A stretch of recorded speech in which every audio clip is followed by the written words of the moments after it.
ఇరాన్పై America మరోసారి దాడులకు దిగింది. జోర్డాన్పై ఇరాన్ చేసిన దాడిలో 2 అమెరికా సైనికులు మరణించడంతో ఈ దాడులు చేపట్టినట్టుగా అమెరికా వెల్లడించింది.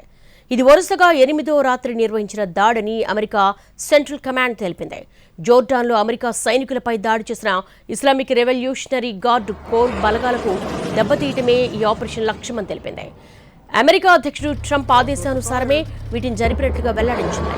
హోర్ముజ్ జలసంధిలో వాణిజ్య నౌకలకు ముప్పు కలిగించే ఇరాన్ సామర్థ్యాన్ని మరింత బలహీనపరచడమే ఈ దాడుల ఉద్దేశమని స్పష్టం చేసింది. అమెరికా దాడులకు ప్రతీకారంగా కువైట్లోని 2 సైనిక స్థావరాలను లక్ష్యంగా చేసుకుని డ్రోన్ దాడులు నిర్వహించినట్లుగా ఇరాన్ ప్రకటించింది.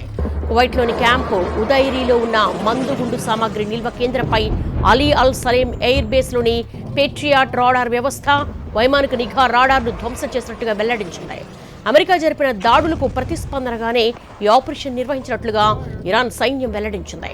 దాడులు ఆపకుంటే అమెరికాకు మరిచిపోలేని పాఠం చెబుతామని Iran supreme leader Mojtaba Khamenei తీవ్రంగా హెచ్చరించారు.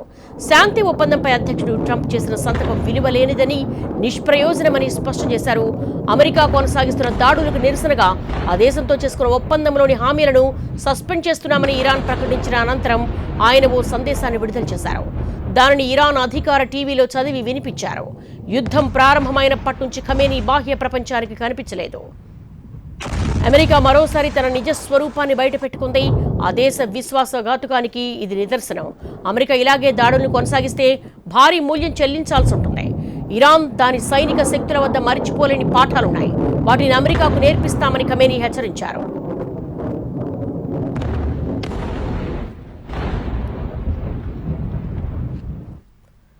మరోవైపు నిన్న 2 దేశాలు పరస్పరం దాడులు చేసుకున్నాయి. ఈసారి దాడులు మరింతగా విస్తరించి నీటి వనరులపైకి వెళ్లాయి. ఇక అత్యంత కీలక రవాణా మార్గమైన హార్మూజ్పై దాడుల తీవ్రత పెరిగింది. వరుసగా 7వ రోజు అమెరికా దాడులు చేసింది. ఇరాన్లోని నిఘా కేంద్రాలు, సైనిక రవాణా మౌలిక సదుపాయాలు, భూగర్భ ఆయుధ నిల్వ కేంద్రాలు, మ్యారీటైమ్ సామర్థ్యాలపై అమెరికా విరుచుకుపడింది. అమెరికా దాడులతో ఇరాన్లోని 2 సొరంగాలు, 1 వంతెన దెబ్బతిన్నాయి. దీంతో బందర్ అబ్బాస్ జాతీయ రహదారిపై రాకపోకలకు అంతరాయం కలిగింది. ప్రతిగా కువైట్లోని డీశాలినేషన్ ప్లాంట్, చమురు క్షేత్రాలపై ఇరాన్ దాడులు చేసింది. దీంతో పలువురు గాయపడ్డారు. డీశాలినేషన్ ప్లాంట్ తీవ్రంగా దెబ్బతింది.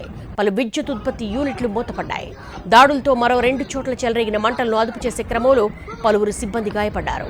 కొద్దిసేపు కువైట్ గగనతలాన్ని మూసివేయాల్సి వచ్చింది.